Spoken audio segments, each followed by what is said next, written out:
बिस्मिल्लाहिर्रहमानिर्रहीम। आज का जो हमारा टॉपिक है ये है graph of the quadratic function. पीछे हम लोगों ने लेक्चर में देखा था कि हम कांस्टेंट फंक्शन और लीनियर फंक्शन का ग्राफ कैसे ड्रॉ करते हैं।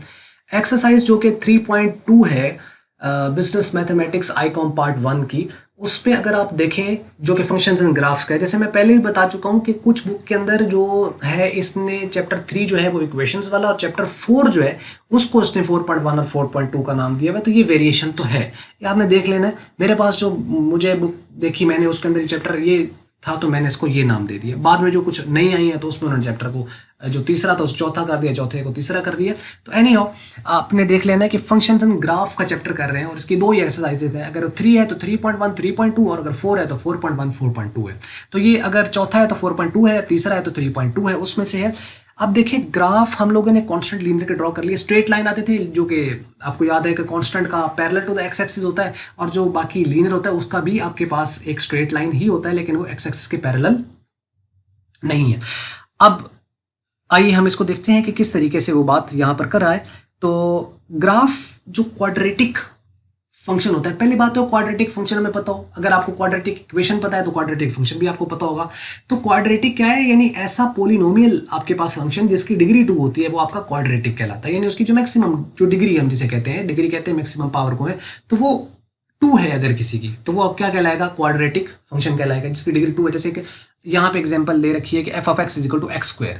अब देखो ये इस तरह भी हो सकता है, ये 2x square plus 5x minus 9 इस तरह करके भी हो सकता है, कोई भी आपके पास फॉर्म में हो सकता है, कोई फर्क नहीं पड़ेगा। अगर आपको उस तरह भी दे रखा है तो आपने क्या करना है, जहां जहां x की वैल्यू है उसमें आप x की वैल्यू पुट कर दीजिए, y की वैल्यू आपके पास आती जाएगी। तो आपने इसी तरह नॉर्मली हम 5 वैल्यूज अगर ले ले तो ग्राफ हमारा बन जाता है, लेकिन आप चाहो तो 7 ले लो, 9 ले लो, 10 ले लो, 20 ले लो, 100 ले लो, कोई फर्क नहीं पड़ता। लेकिन ये है कि आप स्टैंडर्ड 5 से 10 वैल्यूज ले लें। मैं 5 वैल्यूज को ले रहा हूँ और 5 वैल्यूज की बेस पर मैंने क्या किया कि 2 नेगेटिव ले ली, 2 पॉजिटिव ले ली, 1 जीरो ले ली, तो ताकि उसकी शेप प्रॉपर हमें मिल जाए। तो आप चाहो तो 10 वैल्यूज भी ले सकते हो, डिपेंड्स। तो आइए अब इसमें देखते हैं कि कैसे ग्राफ हमने इसका ड्रॉ करना है। तो वो कहता है graph of the quadratic function is parabola. ये इंपॉर्टेंट बात है, आपने इसको ऑब्जेक्टिव में याद रखना है कि जो आपके पास होती है क्वाड्रेटिक इक्वेशन, यानी क्वाड्रेटिक जो फंक्शन है इसकी जो शेप बनती है वो बेल शेप बनती है। ये देखा ना, जैसे बेल होती है घंटी, उस तरह। बल्कि मैं तो ये कहूँगा कि जैसे जुबान नहीं होती, जिब जिसे हम कहते हैं, जिब निकाली हो, टंग जिसे इंग्लिश में कहते हैं, ये वो देखो ऐसे जिसने जुबान निकाली वैसे बाहर, ठीक है ना, इस तरह आ रही है। वह लग भी जुबान ही रही है, बेल शेप भी आप कह सकते हो, जैसे भी आप याद रखना चाहो। अच्छा, ये ऊपर की तरफ भी ऐसे ओपन हो सकता है और ये नीचे की तरफ भी ऐसे ओपन हो सकता है। आपने दूसरे अपने लेक्चर देख लिए होंगे जो कि इक्वेशंस के ऊपर हम लोगों ने किए हैं, उसमें आप ये लर्न कर चुके हैं कि ये ऊपर की तरफ ओपन कब होता है और नीचे की तरफ कब ओपन होता है। हम डिस्क्रिमिनेंट देखते हैं ना, उसका डिस्क्रिमिनेंट से हमें पता चलता है कि ये इसकी शेप ऊपर की तरफ ओपन होगी या नीचे की तरफ ओपन होगी, वो हमें डिस्क्रिमिनेंट बता देता है। तो अगर आपको इसका आंसर आता है तो कमेंट्स में आप मेरे साथ शेयर कर सकते हैं। और आइए हम इसको देखते हैं कि अब हमें ग्राफ कैसे ड्रॉ करना है। Let's try to make the graph from the quadratic equation f of x is equal to x square. Simple x square लिया हुआ है, तो हम क्या करते हैं कि जो एफ ऑफ एक्स है उसको हम वाई ले लेते हैं, तो एक्स और वाई की वैल्यूज आ जाएंगी ताकि एक्स एक्सिस और वाई एक्सिस हमारा आ जाए। तो अब हमने क्या किया कि माइनस की एक वैल्यू पुट कर दी, माइनस का 2, तो उसका स्क्वायर आएगा, तो -2 का स्क्वायर 4 आ जाएगा, -1 है तो -1 का स्क्वायर 1 आ जाएगा, 0 का स्क्वायर 0 आ जाएगा, 1 का 1 आ जाएगा और 2 का स्क्वायर 4 आ जाएगा। तो मीन्स के वैल्यूज आपके पास जो थी इंडिपेंडेंट वेरिएबल जो x है उसकी -2 -1 0 1 2 और इधर आपके पास आ गई 4 1 0 और 1 4।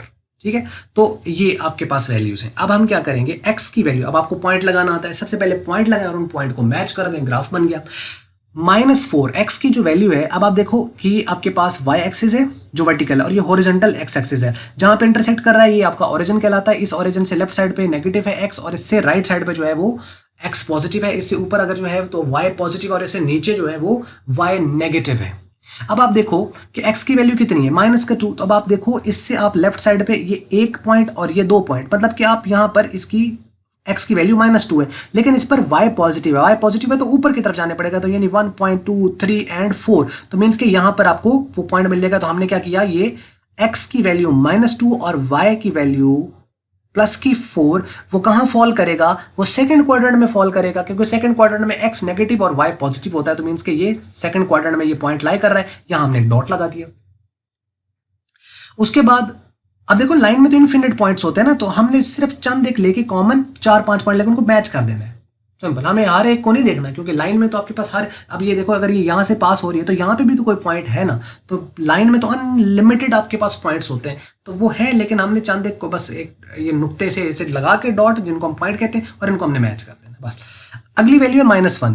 अब -1 है तो x की वैल्यू फिर नेगेटिव इस तरफ आएंगे, तो वो आ गया माइनस, और उसके बाद इसके ऊपर वैल्यू जो है -1 पर 1 आ रही है, तो आपने इसको ये एक पॉइंट ऊपर ले गए, यहाँ पे डॉट लगा, एक डॉट ये लग गया, एक डॉट ये लग गया। 0 पे 0 है वो यहाँ पे आएगा, दोनों 0 है, ओरिजिन पर आ जाएगा। उस पे 1 है, ये अब x पॉजिटिव है, इस तरफ आएंगे, एक पॉइंट ऊपर चले जाएंगे तो यहाँ पे डॉट लग जाएगा।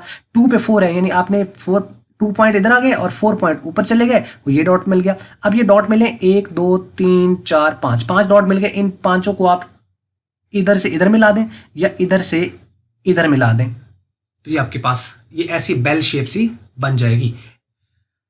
तो ये है इसका ग्राफ, और ये है क्वाड्रेटिक फंक्शन का। इससे अब कोई फर्क नहीं पड़ता कि आपके पास यहाँ पे वो 4x² + 5x - 9 ले ले, या कोई भी आपको दे देता है, तो आपने क्या करना है, x की वैल्यूज 2 नेगेटिव ले लो, 2 पॉजिटिव ले लो, 1 0 ले लो, उसके अंदर पुट करो, इवेलुएट करके आंसर आ जाना ना x की वैल्यू, उसके अंदर कौन सी कोई फैक्टराइजेशन करनी है, हमने वैल्यू पुट करनी है, उसका आंसर ले लेना। तो इसके ऊपर क्या होगा, एक एक आंसर आपको मिलता चला जाएगा। तो ये है जी इसके अंदर, और वैल्यू पुट करके और आप उसके आंसर लेते जाओ और उसको आप इस तरह मैच कर लें। तो उम्मीद है आपको ये बात समझ लगी होगी। बस अब मल्टीप्लिकेशन करके ये वीडियो आपको अच्छी लगी तो उसको आप लाइक कर लें, शेयर कर लें दूसरों के साथ। अगर आपको अच्छी नहीं लगी इसको आप कर दें डिसलाइक, और वीडियो देखने का हमेशा की तरह बहुत बहुत शुक्रिया।